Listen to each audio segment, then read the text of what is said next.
Corte tuviera que decidir, y decidió unánimemente, creo que con un voto en contra o una abstención, que las garantías individuales que sí fueron violadas claramente fueron las de los 49 niños muertos y la de los otros heridos, ¿verdad? Bueno, por lo menos tenemos allí alguna declaración importante de la Corte. Hubo una violación masiva, muy amplia, de garantías de seres humanos indefensos, terriblemente grave, ¿no? Ahora, ¿cuáles son las responsabilidades de los distintos? Pues esto no entran a precisarlo. Es cierto que no tienen facultades para ello, es cierto que hay otras instancias que las podrían tener, pero también está mostrando con toda claridad que los responsables más altos, como ocurre en muy diversos países, de muy diversos tipos de regímenes políticos, renuncian inmediatamente que ocurre una cosa de este tamaño o menor, y se van para que la investigación se pueda hacer, y se van como responsables de esta situación pública de responsabilidad que tienen en alguna medida. Aquí no hay ni sombra de esta cuestión. Nadie va a renunciar a nada, todos se van a quedar tan tranquilos, y después esta resolución de la Corte, que en alguna medida pone un velo sobre el tema, y habiendo tantas tragedias que cotidianamente estamos viendo, pues cada una de estas tragedias va a ocupar el espacio de la atención pública, de la conciencia ciudadana, y no vamos a volver a saber mucho de este asunto. Entonces, esta es la situación terrible en la que nos encontramos.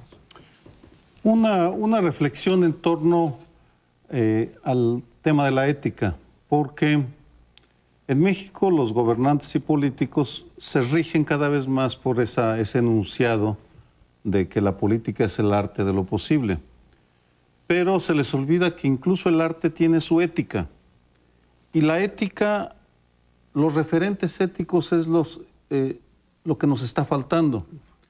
Lorenzo se refería al IFE y a la Suprema Corte, y estoy totalmente de acuerdo con él, con esas dos instituciones como las describiste, pero te faltaron varias. Otra fundamental, la Comisión Nacional de Derechos Humanos, que debería ser la función de una comisión de ese tipo, de un ombudsman, es ser la autoridad moral que emite una opinión, no la Suprema Corte, que está sustituyendo de hecho a la comisión, sino la comisión debe salir a decir con un informe fulminante cuáles son las responsabilidades, pero desafortunadamente esa comisión se la llevaron los partidos y el presidente entre las patas, y tuvimos años de mediocridad y corrupción en la gestión de José Luis Soberanes, que no está siendo sustituida rápidamente por el nuevo titular, Raúl Plasencia, y en ese sentido lo que estamos viendo es una ausencia de referentes éticos, porque vamos, hasta la Virgen de Guadalupe para invocarla, pero la jerarquía católica no está enfrentando de manera directa, clara, el colapso ético, porque está más preocupada por defender sus intereses y su agenda religiosa en la vida civil, en la vida pública. Entonces, se movió del lugar que debería tener, y creo que eso explica la conmoción que hemos tenido con la muerte de Monsiváis, porque era un referente ético, una persona que era referente ético. Vamos, no puede ser que en el siglo XXI, que en un país que quiere ser democrático, no pensemos, no se nos ocurra inmediatamente ninguna institución pública a la cual le creamos, cuya opinión sea tomada en cuenta. Estaba haciendo un esfuerzo mientras hablaban ustedes. A ver, si alguna institución o algún político habla, bueno, pues, no, perdón, alguna institución, no. Tiene uno que buscar personas. Arturo Saldívar, en este caso, Cosío en algún otro. Sí hay personas que de repente uno escucha con cierta atención. Cuauhtémoc Cárdenas, pensando en la izquierda, yo lo escucho con atención. López Obrador, para diferentes temas, ¿no? Pero son personas, no son instituciones, porque no es lo mismo Cuauhtémoc que el PRD, por supuesto, ni Raúl Vera, el obispo de Saltillo, que la Iglesia Católica. Estamos mal. Y efectivamente quienes patean a las instituciones, lo hemos dicho aquí varias veces, son los titulares de esas instituciones, no son las declaraciones que vengan de afuera, son básicamente el mal desempeño lo que va quitando credibilidad, falta de confianza para que eventualmente este país se vaya organizando en un sentido más o menos democrático. La idea de Saldívar, es cierto, han dicho muchos constitucionalistas, ningún tribunal constitucional tiene una facultad como esta. Esta viene desde 1917, no sé exactamente bien con qué propósito se puso ahí, pero Saldívar decía, mira, mientras tengamos esta facultad, que podría empalmarse efectivamente con la de la Comisión Nacional de Derechos Humanos, démosle un sentido, es decir, que sirva para ejercer una presión política, moral, en la medida en que la institución es una institución importante, para que el anquilosado sistema de justicia que no se mueve ante estos casos, pues orillarla, elevarle los costos políticos por lo menos. Pero ni eso quiso la Corte quiso el perfil bajo, ya con vistas a que desaparezca este artículo 97, que es lo que probablemente va a ocurrir, ya hay una iniciativa en ese sentido, pero se nos ha terminado el tiempo. Espero que nos acompañe el siguiente segmento. Bueno, mientras discutimos todos estos problemas políticos, hay algo que sigue en una línea aparentemente directa e imparable. Y son las muertes producidas por el narco o en la lucha contra el narcotráfico, y que ponen a México, en particular a Ciudad Juárez, como uno de los puntos en el planeta.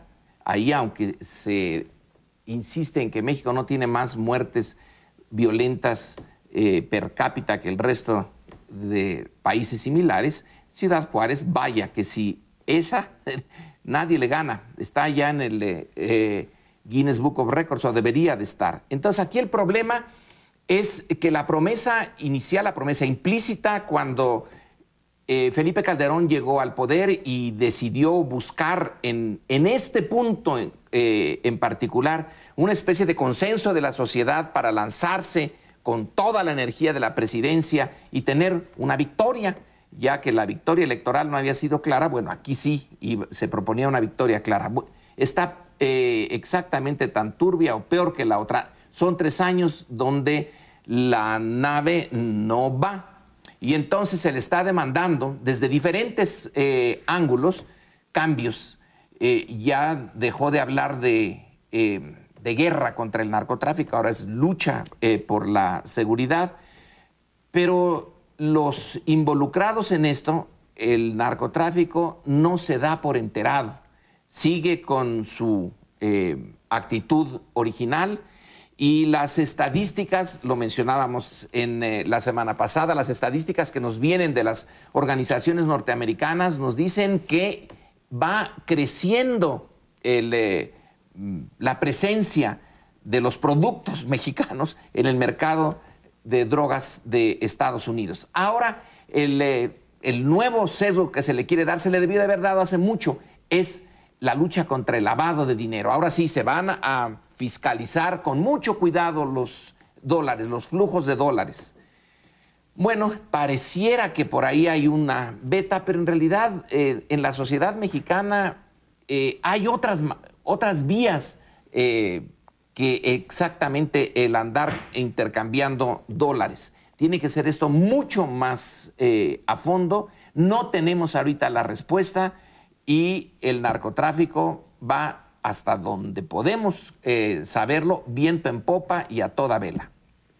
Pues creo que es un buen diagnóstico y me preguntaba y me pregunto muchas veces, ¿por qué Felipe Calderón se empecina tanto en mantener una política que no está funcionando, que está siendo criticada por un número de aliados cada vez mayores, no solo por los críticos habituales, vamos, por quienes desde un primer momento consideramos que era una guerra declarada sin integralidad, es decir, que no se habían hecho los estudios, que no se habían tampoco incluido variables importantes como el consumo, el lavado de dinero, sino que se había concretado nada más una guerra frontal.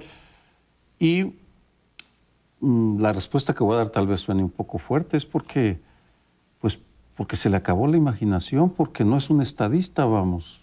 Simple y sencillamente no tiene la capacidad del estadista que diseña los grandes lineamientos de una política hacia donde quiere llevar el Estado. Y hay ejemplos en ese sentido. Salinas, abrir el país, el Tratado de Libre Comercio.